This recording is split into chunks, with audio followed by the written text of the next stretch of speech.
Hi, Dr. Phil. My name is Craig Harrison. I'm a 3-time cancer survivor and just made it 8 years.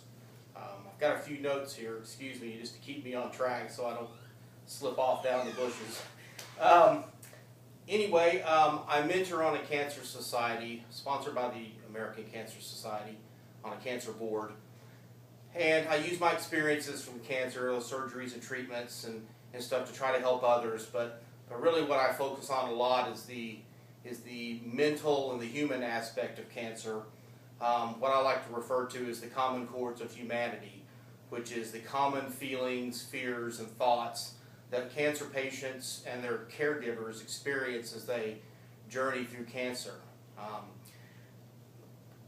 They've been a tremendous source of support of my writings and helping me validate my feelings and thoughts on the topic, and they've told me that that I write really well, and they could tell I had talent in that area, and they, through their gentle persuasion and love and support, they convinced me to go ahead and write a book, which had always been a lifetime dream of mine. I will say real quickly that back when I was in college, about 25 years prior to that, I wrote pretty well, but I had a college professor that really slammed my work, and I stopped writing, and I never wrote again for 25 years until the people on the board convinced me that what I had to say was important and that I was helping change lives out there. And I've talked to hundreds of people in the 3 years that I've been out there, and countless others who are lurking on the board that I never know who I may or may not be reaching.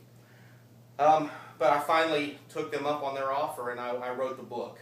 I just finished cancer a year ago off my third fight, and I jumped right on it and wrote the book while all of it was still fresh. It's called The Lion's Roar, A Texan's Journey Inside the World of Cancer. And I'll just tell you real quickly what the title means. The Lion's Roar, there was a dear lady, a dear friend of mine, and she passed away, but she called me the Lion because she said she could hear me roaring in my posts. And it was just kind of a little nickname. That was her nickname to me, and I nicknamed her Chicky. And we just had a lot of fun bantering back and forth on the board. She was a dear, dear friend. And when she passed away, I put the lion term away, buried it, and thought that was it. But after the board convinced me to write the book, I could think of no better way to honor her memory than to use that title. So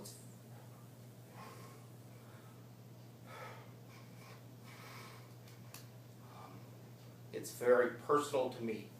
So that's the story on that. And so, through all of this, really, cancer teaches us to look outside of ourselves and not wallow in our own self-pity, but to look to see if we can help somebody else, to give, to pay it forward, to do the kind of things that we need to be doing.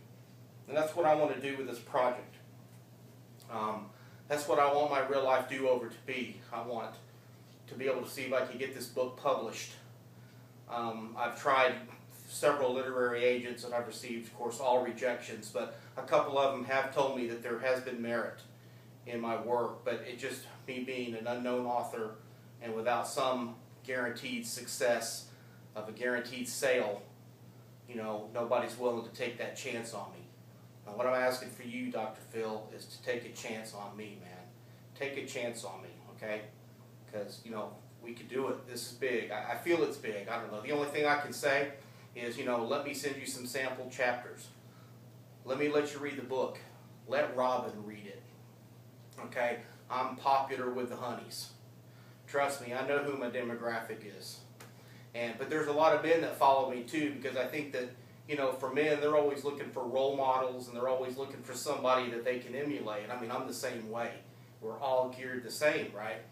And so there are men who are in touch with their feelings, who are at least able to talk to me, and I know there's men out there too. So I'm able to touch, and I can touch patients, and I can touch caregivers, and what I really do is put into words the same thoughts that they're feeling, but they're unable to express for themselves. And I just know that there's, our core target audience is in the millions out there, Dr. Phil. And there's a lot of people that need help, okay? And I think hearing a story from a real life patient's perspective, you know, it could be even more valuable than hearing it from a bona fide doctor who's a PhD, who's got degrees, right?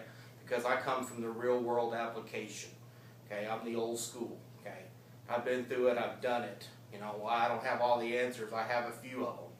You know, and I've been there 8 years. People are looking for that. 8 years is a lifetime in the cancer world, Dr. Phil. Just a lifetime. And no guarantees of tomorrow. All of us are just one scan cycle from being vindicated or sentenced to more hard time. Okay, and that's the facts of our life. Okay, it's hard to live, even when you're not in treatment. Okay, so, but I don't want selfish. You know, I want to be a star for this. I mean, I want to build a platform and use that to help others, to give back to others.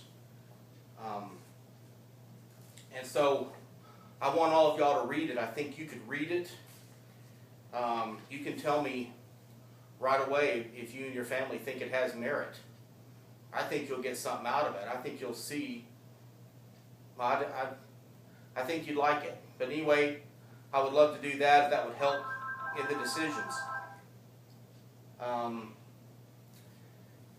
don't have to tell you, as an author yourself and your family being authors, how difficult it is to, you know, to get published when you're an unknown and you don't have a lot of connections and you're just basically out there cold calling. That's difficult, very difficult at best. You know, but I'm out there banging away. You know, I'm trying to do everything I can to make it happen. I've got several more agents that I'm going to try to contact. And I know it's a long shot. I know it's a long shot for me. I've looked into some self-publishing, but I don't have enough information on self-publishing. So, you know, there's that. So I just basically need some help. I need somebody in the know with some connections that can help me try to make this thing happen. I really just, you know, like I say, I want it as much for myself, but I want it for myself to help others is really the thing. And, you know, I don't know how many days that I have provided before me or when my situation will change. I'm currently in a remissive state right now and hope to stay that way, but, you know, we never know when the game is going to change, and I want to do something with the time that I have left. I guess what I'm trying to say is, you know, I want my life to mean something. I want it to have some purpose. I want to feel like I gave back to humanity rather than just taking. And that even if I can only be a light in the storm for just a moment, sometimes a moment is all that somebody has out there. They need somebody to talk to. They need somebody that's been through that. They're looking for somebody with experience. And I feel like I have that. I've given my life really to cancer for the last 8 years. And so I do everything I can to try to help people, mainly through the board. It's where I spend a great deal of time because, you know, I can practice my small grassroots effort there, you know, providing direct help, you know, to the folks who need it. And so I guess that's really what I want for my real life do-over. I just want to finally be something maybe that I was meant to be. I always wanted to wrote science fiction books when I was a little boy. Had some promise there. Things are, life gets in the way, this, that, and the other thing. Went into college, you know, got discouraged. 25 years later, I start writing again after my cancer diagnosis because I needed to express, and I've continued to talk, and it's helped others.